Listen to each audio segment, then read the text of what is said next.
on, let's go outside. Let's take a walk in the sun. There are things to learn and things to see. A big wide world for you, your dog, and me. Dog Talk.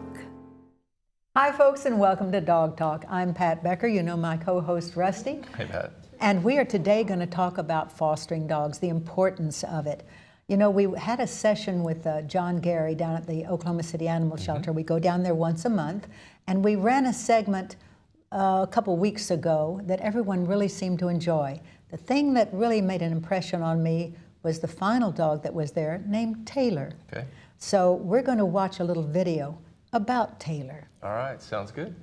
Who is this lovely girl? This is Taylor. She's a 15-year-old chow who came to us a couple of days ago. Her owner passed away and his family's not able to take care of her, so they brought her to us. You know, this is an issue too that is classic, because if people would have a plan, you know, I have known people who have set aside a certain amount of money for their animal in case they passed before the animal, so that it would supply the whoever adopted or took the animal, hopefully somebody in the family. It would give them the financial coverage for a dog until it passed.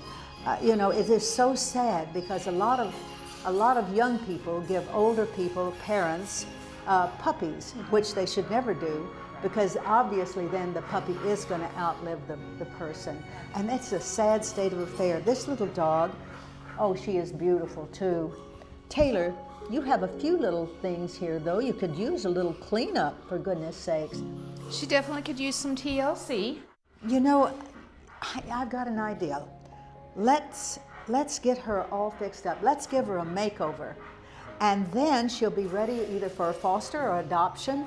And folks, this is as I say, this is classic, because this little girl probably has in her life maybe a year or two at this age, and so what a gracious, wonderful thing to do.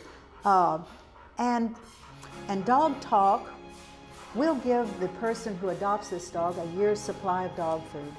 That's How would amazing. that be? That's amazing. We'll do that because There she you go, is Taylor. so sweet, and she's going to fit in just great.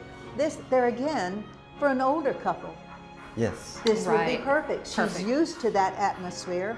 Oh, let's do that. That will She's be very great. calm. She walks well on a leash. She would do great with an older couple. Oh, that would be wonderful. Let's do it. We'll get that done, Let's do it. okay? All right. Thank you. You bet.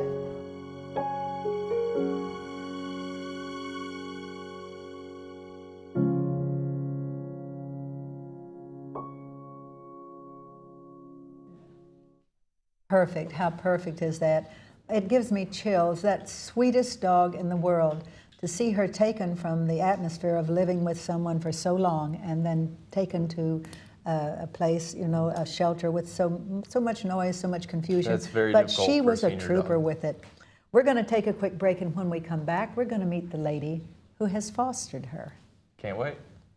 A1 Pet Emporium is Oklahoma's authority on healthy nutrition for dogs and cats. Quality does not have to cost more, and we only have the best. If your pet suffers from allergies, digestive issues, skin infections, or hair loss, it may be the result of their diet. A1 Pet Emporium can help. We offer pet portraits monthly, adorable rescue animals every Saturday from noon to 4, and free dog and cat food samples. Locally owned and operated, we want to be your neighborhood pet store.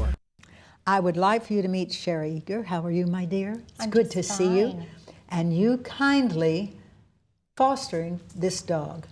Yes, this is Taylor, and she is a 15-year-old chow. Yeah.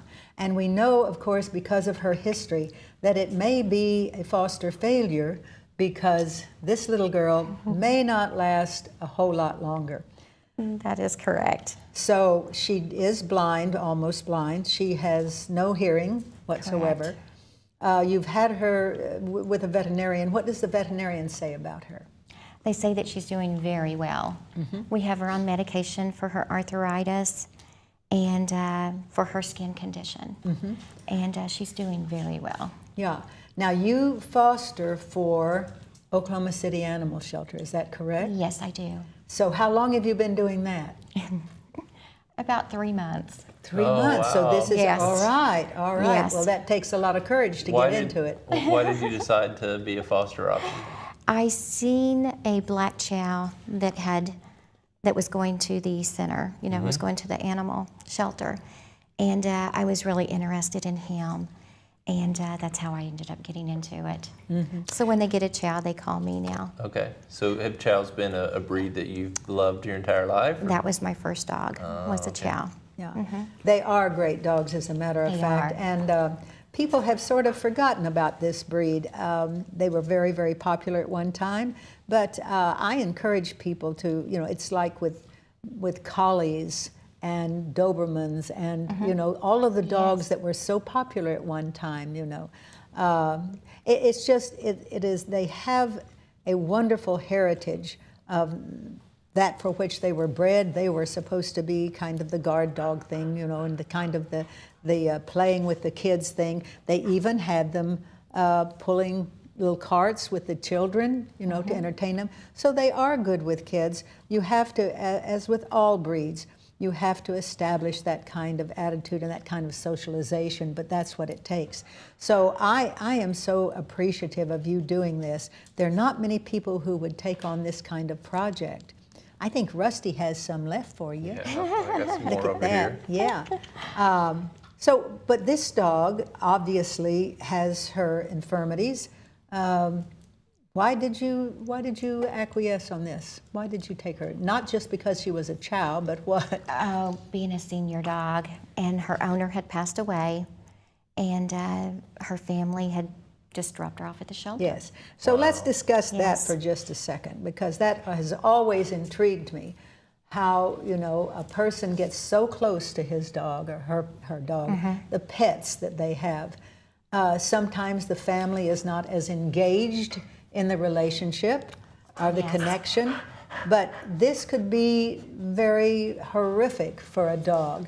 Say Very. if the dog, there again, was given to the older person as a puppy, you know that the person who has the puppy will probably pass before the puppy. If the person is that old and maybe infirm, ill, in some way, it's going to happen pretty fast. So I have always been fascinated of why people don't take up the responsibility. If it happened in my family, for whatever inconvenience it would be, I would take that dog in. Oh, I would too.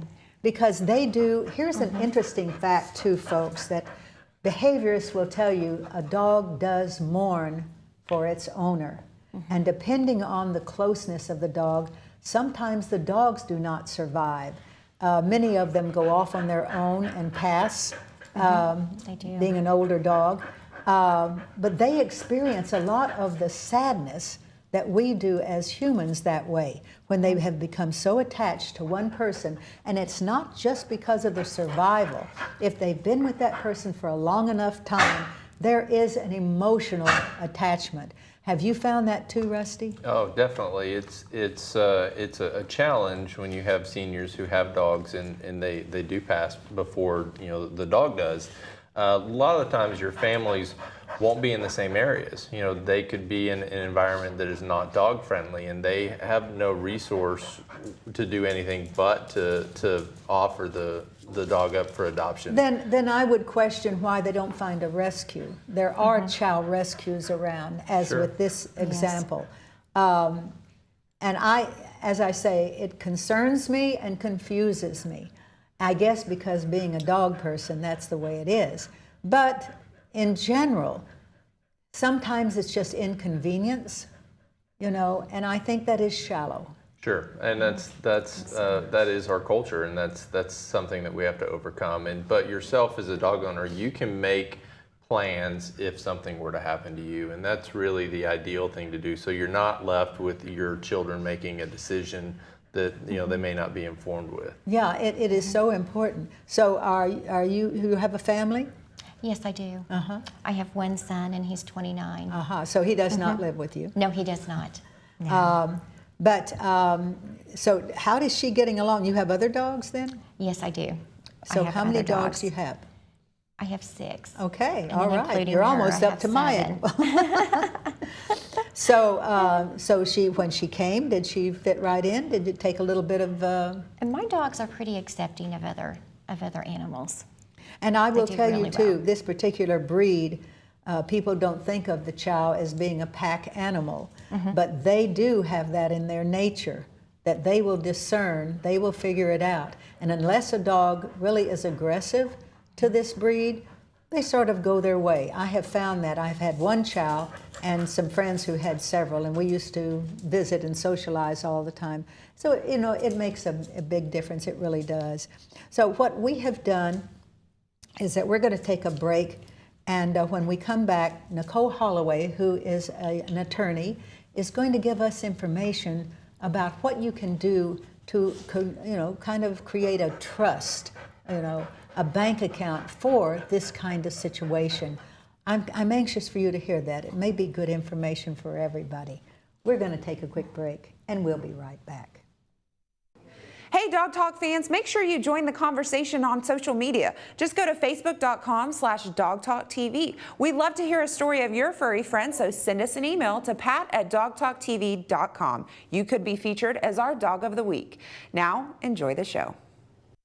So Nicole is here, Nicole Holloway. You all have met, I said before, and we have had a chance to interview with Taylor. So we're talking about the subject of having to foster a dog from a family, which has been in the family for a good while. This dog, I'm not sure whether or not they got her as a puppy, but she is 15 years old, going on 16. According to the, hello, yes, you really are. She's looking at me, am I that old? So the fact is that with this particular breed, they don't live much longer than that. So I had told Sherri, you know, just, and she understands that she's going to see it through to the end with this dog, which, by the way, Dog Talk is taking care of her medical expenses. At this point, it could get a little expensive, but we want her final phase to be one of humane, kind of happy passing. So this is what we've done. Now, so tell us then, Nicole, what is the alternative to having to drop this dog off at a shelter? Well, in my opinion, there's anything else except that. But I do, you know, we realize that happens. You know, normally what we worry about is you passing before your animals and making sure they're taken care of. You know, trying to just get rid of them aside, you know, you want to plan for something if something happens to you or your family, to make sure they're taken care of. You know, always, the first thing, just in case something happens, you always want to have information available for other people. So, Like what? her medical conditions. You know, what is her schedule like? What are her immediate needs going to be? What type of food does she have? You know, those kinds of things. Always have those in a little packet somewhere in your home, and let somebody know that they're there, whether it be a neighbor or a friend or a family member. You know, the more people that are aware that there's something that needs to be done, the better off you are. Right. I mean, God forbid that you're in a car accident and you're the only one that's available to take care of your animals. Make sure that somebody can access that type of information so that their life is not disrupted any more than it has to be. What I hear you saying is have something in your wallet or your purse or whatever, whether it's a man or a woman, which gives that kind of information. This is my dog, so-and-so, and I have taken care of her. If you will call this number, Right. You know, that sort of thing. I see. Very good. Something very simple that just tells them, you know, their arrangements are made. You just have to get in contact with Or somebody. if my dog is injured, also, this veterinarian knows to Right. take care of, and the finances have been taken care of also. Yeah. Excellent. Lots of contingency plans. Yeah. Unfortunately. So what about, because I know when I had my Speak Radio show, I had a lot of people call me and say, I am 65 and I wanted to tell you that I have had a plan all along. I have set aside this amount of money. I have had a savings account or an investment in some kind that I have earmarked for a trust for my dogs. So we hear about trusts for kids, for relatives, but what is it with a trust for a dog? Well, there's two different ways to go about it. In Oklahoma, several years ago, we actually enacted laws which allow you to set up a trust where an animal is the beneficiary. So that is, a very good thing in my opinion. But we can do it informally, where you leave a certain amount of money in your will to a particular person with the intent that they take care of All that right, now animal. should that not go through a lawyer if you have a will, just to be sure, to be safe? Anything should go through a lawyer just to be safe. Well, I was thinking of someone who was not a very nice person could tear up a will like that if it wasn't registered with someone and the lawyer would know. Yeah, and absolutely. Even if you write out your own will, which you can write out your own will, and it's perfectly fine if you sign it. Generally want to get it notarized if possible, but if you mail that to somebody and say mail it to your friend and you say, don't open this, the postmark can help validate when the will was made. It's called a poor man's copyright. So that's a good way. Mail something to yourself, mail something to your lawyer, and tell them not to open it. That way that will has a date that's valid for court purposes. So that's the problem with that, is that you're assuming that the person you're leaving the money to is going to take care of the animal. Exactly. Hopefully you have somebody in your life you can trust with that. The alternative is a more formal trust, which you really do need to see a lawyer to have that set up so that all of the documents are prepared properly and on file. And that actually structures a legal trust for the animal, where you will have a trustee that is going to be responsible for administering that.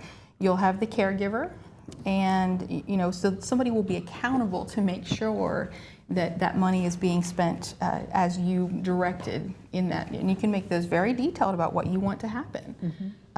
So those are good things to have. The only downside to that is whatever assets that you want to put in the trust for your animal, you have to move them to the trust as soon as it's created. So should a younger person start in that realm, or do you have to wait until you're older? Or? If I was giving somebody advice, I would suggest a younger person write out a will, or have a will that has this kind of information So that in when it. your dog passes, you change it to the next one. Exactly. Well, this has been so informative. It's kind of interesting, wasn't it? Yes, Really, very to find that out. interesting. It is the alternative to, we call it surrendering, we call it dropping off. So, and she says, I think I'm leaving on that. It's been great, folks. We have so enjoyed it. We have what we call a viewer's choice, and we've had so many people call in. And after this, we're going to take a quick break, and after this, we're going to show you the viewer's choice, which is Lurecoursing. A1 Pet Emporium is Oklahoma's authority on healthy nutrition for dogs and cats. Quality does not have to cost more, and we only have the best. If your pet suffers from allergies, digestive issues, skin infections, or hair loss, it may be the result of their diet. A1 Pet Emporium can help. We offer pet portraits monthly, adorable rescue animals every Saturday from noon to 4, and free dog and cat food samples. Locally owned and operated, we want to be your neighborhood pet store. Today we're here at Twister Agility to discover the fabulous sport of lurecoursing. Lurecoursing has been around for 4,000 years, and today Sarah Hartwig is here to teach us all about it. Hi, Sarah. Hi, Nancy. And we also have Tanner Wood. Tanner, how are you today? Good. Great, great. So Sarah, tell me a little bit about lurecoursing. What types of dogs can do it? Well, originally the modern day sport started a couple decades ago, and it includes the sight hounds. So Rhodesian Ridgebacks, Wolfhounds, Deerhounds, Whippets, Basenjis, Ibizan hounds. There's quite a few sight hound breeds. Really? So are sight hounds the only dogs that can lurecourse? Not anymore.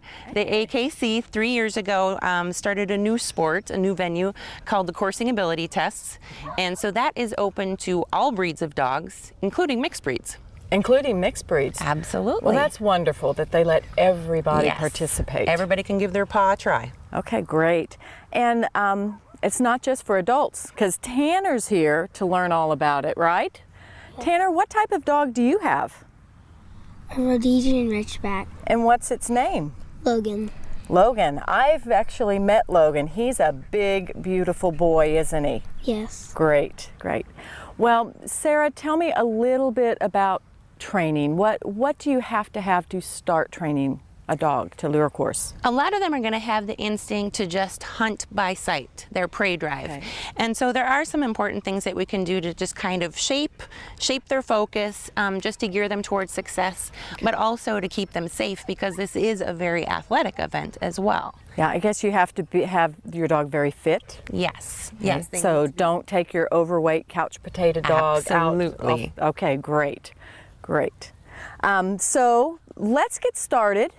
You're going to show us from beginning to running a full course with Tanner. Yep. And give us some tips along the way. Sounds I great. can't wait. All right, Tanner, are you all ready to learn about lure coursing? Yep. Good job. All right. So the first thing we need to do is, lure coursing is really athletic for the dogs, isn't it? Yeah. They run really hard. Yeah. Okay. So do you stretch before you have baseball practice? Yeah. And why do you do that? So I don't pop a muscle or so my back doesn't hurt. or Yeah, something so you like don't that. hurt yourself. Yeah. Perfect, exactly. It's the same thing with our dogs. So we're gonna first start with Sky, and I'm gonna show you some good ways to stretch her, and then you'll give it a try, okay? Okay. So the first thing we're gonna do is, you can come on this side, and so the first thing we're gonna do is we're just gonna take her little elbow and just kind of push her arm up. So that's gonna stretch her elbow and her shoulder, okay? I'll hold her leash, you give that a try. See if you can stretch that leg. So just grab her up by the elbow. Good job. All right. And then back legs. These are kind of easier, and she helps us with this a lot. So you're gonna take them by the stifle, that's kind of their knee, and you're just gonna pull it back. Okay. So hold her by the knee.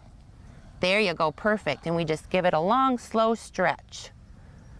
Perfect. All right. And then we're just gonna do that on all sides so that she's all stretched out. And the other part, our slip lead. Do you remember how to do this? Yep. Okay, we're gonna review so that everybody else can learn too. Okay, so our slip lead is special coursing leads that when we let go, they don't have anything on them, right? Yeah. Yes, so there's nothing to get stuck on the line. All right, I'm gonna have you come back here. Okay, so Sky, sit. Sit. There we go, good girl. Okay, so we have it doubled, right? Okay. Yeah. Okay, you put it through the loop. Okay. Let's put this. through Put the- that through the loop. Perfect. Holding on to that end.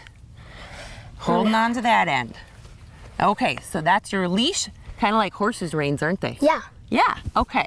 So when we're gonna let go and it's time for her to run, how do you move your leash? How do we do this? Yep. Use that to make it evener. Yep, pull it down. Pull And then- down, hold. All right. Put this one in this hand. Okay. Got it, got it. And which hand do you let go with? This one. Oh, this one. Okay. This one, because if we let go, what's gonna happen? Let go. Wrong hand. Let go the other hand. There we go. Yeah, so now she doesn't have a leash on. That's smart. Yes, so now she's safe to run.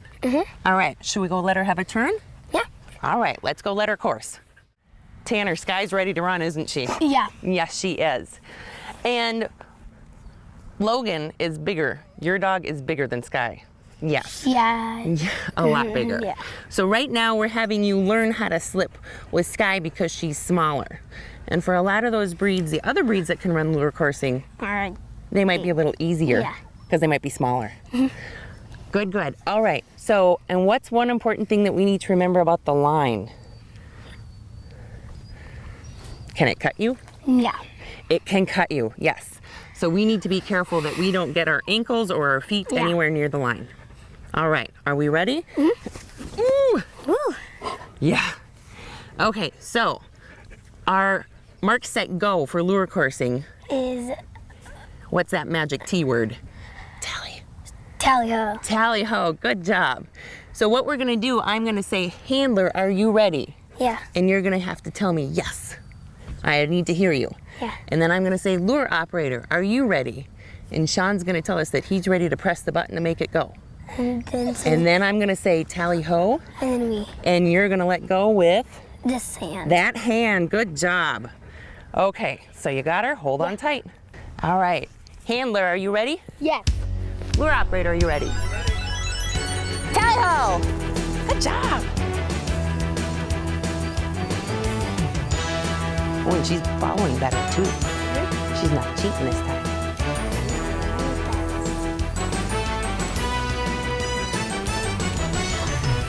All right, let's go get ready to catch her. Good girl, Sky! Good girl! She got her bags! Yeah. Okay, Sky. Good girl, you got your bags. Okay, now we need to catch her. Yep. Right. Good. All right. Put underneath. Good job, Tanner. Okay. Now, after we've had a good athletic workout, what do you do after baseball practice?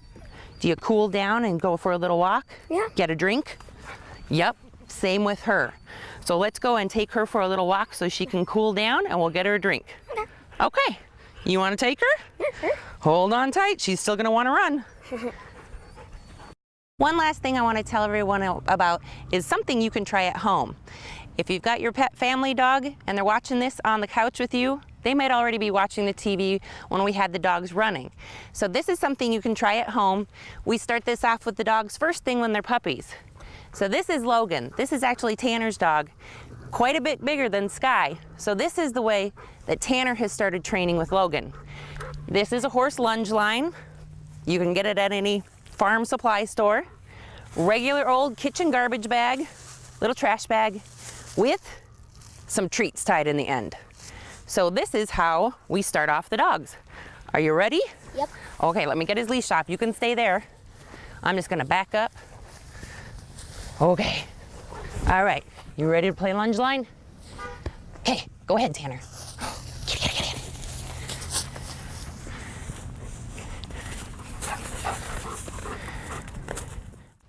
Well, great job, Tanner. And for everybody out there, it's as simple as that. Just get yourself a lunge whip from a farm supply store, kitchen grocery bag with some treats inside, tie it together, play with your dog like it's a big giant cat toy. Simple as that.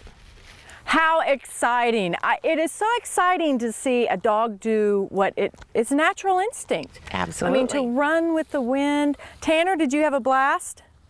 You gonna do this more? Awesome, great. Well, Sarah, what advice do you have for parents that want to get their kids or their dogs started? Absolutely, thank you, Nancy. If you have a kid or if you've got a dog that you think might be interested in trying lure coursing, you can just contact me at The Profound Hound. I've got a Facebook page and we can get you started on the road to success. What a great show. We've learned so much.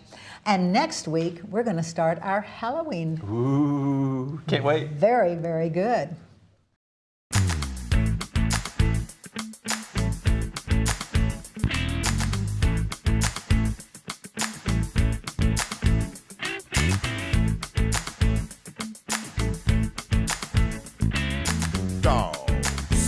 Talking about dogs, talking about big dogs, talking about little dogs, oh yeah.